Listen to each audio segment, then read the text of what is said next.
Hello everyone, आज हम trade mechanic diesel का हैंड टूल टॉपिक में रिंच के बारे में पढ़ेंगे। तो आप देख पा रहे होंगे कि रिंच एक प्रकार का स्पिनर ही होता है। बस उसका जो बनावट है वो इस प्रकार से की जाती है कि ये क्या है कि जो स्पिनर हैं वो तो एक फिक्स साइज़ में होते हैं, जबकि जो रिंच होते हैं उसका जो साइज़ है अपन जो नट और बोल्ट है उसके हेड के हिसाब से अपन लोग उसको बदल सकते हैं।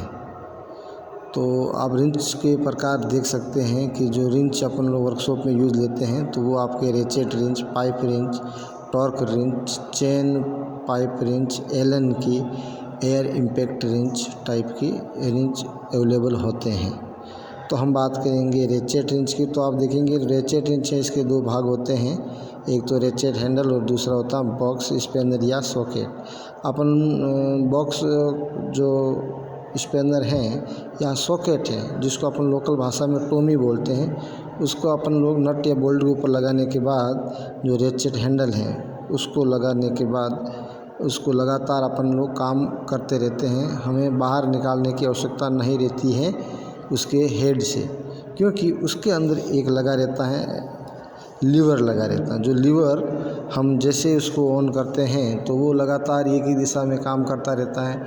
जैसे टर्न उसका जो लीवर को दूसरी दिशा में करते हैं तो लीवर का जो फंक्शन इस प्रकार से किया जाता है कि वो जो रेचिट है उसकी दिशा को बदल देता है। हम उसको टाइट कर रहे थे नट को, जैसे ही लीवर को चेंज करेंगे तो उसके बाद अपन लोग उसी नट को टाइट करने वाले नट को ही अपन लोग खोल सकते हैं। तो ये सारा काम इस लीवर के द्वारा होता है। लीवर उसका मेन रोल यही रहता है।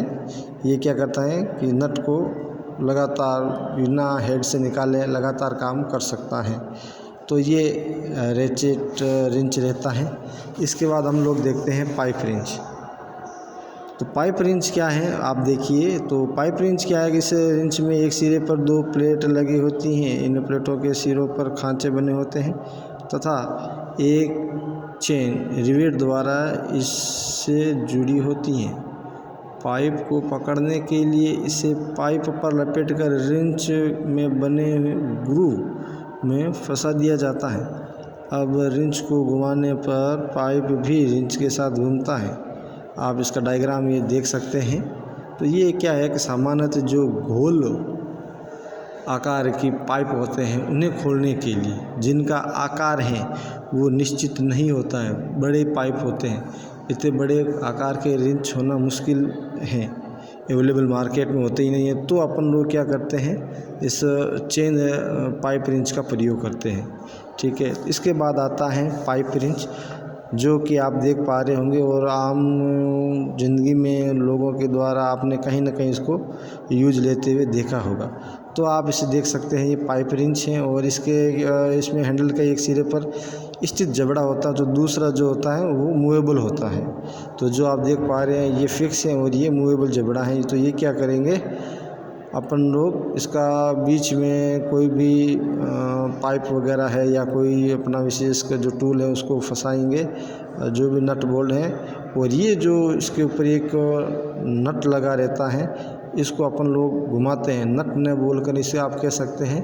इसके ऊपर ये जो इसको एडजस्ट करने वाला है, इस जो मूवमेंटिंग जबड़े को है उसको फिक्स करने के लिए, इसको मूवमेंट कराने के लिए इस जो इसके ऊपर ये दिया हुआ रहता है इसको अपन लोग घुमा के इसको जबड़े को बीच का गैप में बढ़ा और घटा सकते हैं।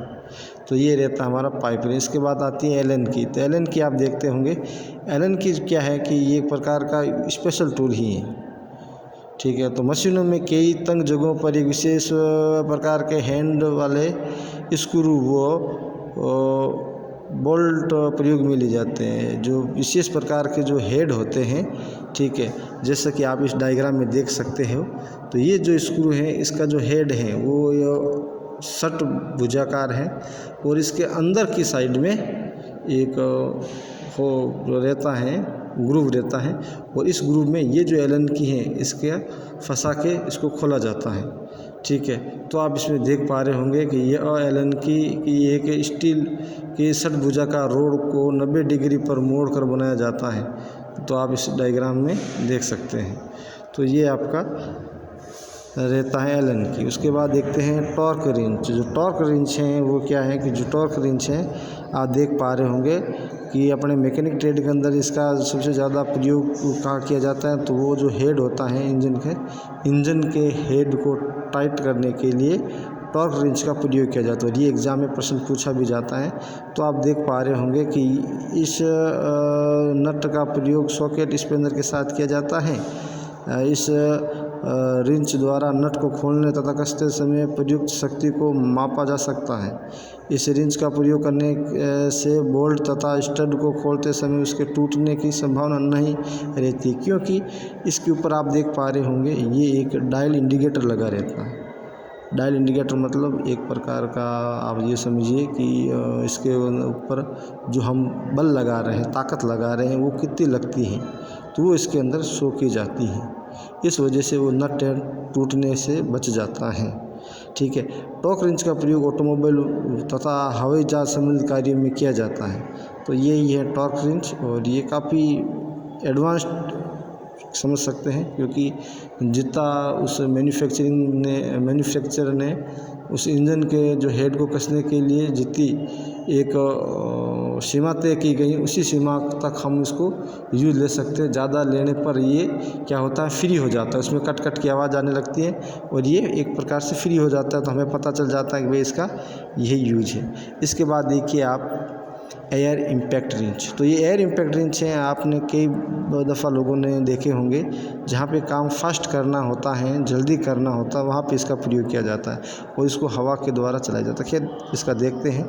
एयर इम्पैक्ट रिंच हवा के दबाव पर कार्य करता है। यह नट बोल्ट को कसने के लिए उचित टॉर्क की स्पिनिंग स्पीड का प्रयोग करता है। रिंच की स्पिनिंग स्पीड को परिवर्तित करने के लिए इसमें लीवर लगा होता है। सामान्यतः एयर इम्पैक्ट रिंच 1/2 इंच से लेकर या 3/8 इंच का लगभग प्रयोग किया जाता है। ये आप इसमें सॉकेट लगाते हैं और ये टॉर्क रहता है और ये हवा का पाइप रहता है और ये क्या है, रिसीवर नियंत्रण। अब इसमें क्या होता है, एक लीवर होता है। ठीक है। तो जैसे अपन लीवर को ऑपरेट करते हैं तो इसकी दिशा जो कि नट को खोलने वाला था, जैसे लीवर दबाएंगे तो ये क्या करेगा, वापस उसी नट को कस भी सकता है। तो ये जहाँ पे प्रयोग किया जाएगा वहाँ पे इसका प्रयोग किया जाएगा। जहाँ पे हमें कम समय में ज़्यादा काम करना है वहाँ पे इसका प्रयोग किया जाता है। ज़्यादातर आप देखे होंगे जो गाड़ियों की सर्विसिंग जिस ऑथोराइज जो वर्कशॉप होते हैं वहाँ पे अपन लोग इसका यूज देखते हैं। तो ये हमारे जो हैं रिंच के प्रकार हैं। तो आई होप कि आपको ये वीडियो जानकारी पूर्वक लगे, तो आप वीडियो को ज़रूर लाइक शेयर सब्सक्राइब चैनल को ज़रूर करें। धन्यवाद।